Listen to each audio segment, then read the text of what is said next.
Ukraine. Recently, you often hear about this country in Eastern Europe from the news, radio broadcasts, read about it in newspapers and on the internet, and also see blue and yellow flags on the streets of your cities. All this is due to the brutal war that Russia is waging against Ukraine. But what do you really know about the next conflict on the world map and Ukraine as a whole? When did Russia's war against Ukraine begin? And to figure it out, we need to go back to 1991 altogether.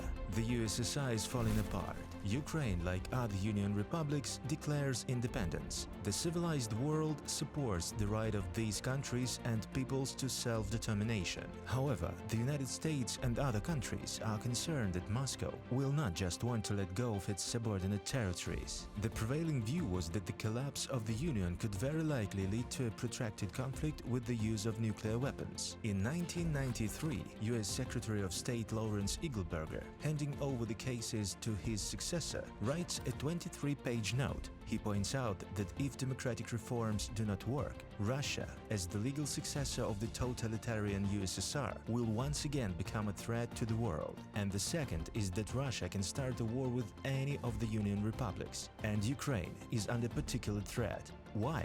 The Crimean Peninsula, which Russia had plans for, became the time bomb for Ukraine. This is a territory with extraordinary geopolitical potential. For centuries, the one who controlled the Crimea controlled the Black Sea, as well as the coastal territories. In 1991, according to the results of a referendum, Crimea received a special status of an autonomous republic within Ukraine, with its own Verkhovna Rada and later the constitution. Belonging to Ukraine was dictated at least geographically. After all, thanks to the presence of the isthmus, it was Ukraine that naturally provided Crimea with fresh water and electricity. But the most controversial issue remained the issue of the Black Sea Fleet, which had to be divided between Ukraine and Russia. In theory, the Russian part of the fleet should be based in the ports of the Russian Federation. But of course, Russia did not want to lose the ability to control the Black Sea. But Ukraine did not want war with its neighboring state. Therefore, a compromise was found to conclude another friendly agreement, lease agreement.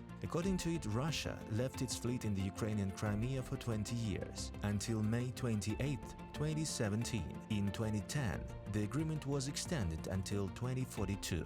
But unfortunately, friendly concessions did not dampen Russia's appetites, but only gave the former empire time to prepare for an attack. Russia is using the Black Sea Fleet as a Trojan horse to seize Crimea in 2014. It is with the events on the Ukrainian peninsula that the war, which has been going on for almost 10 years, will begin.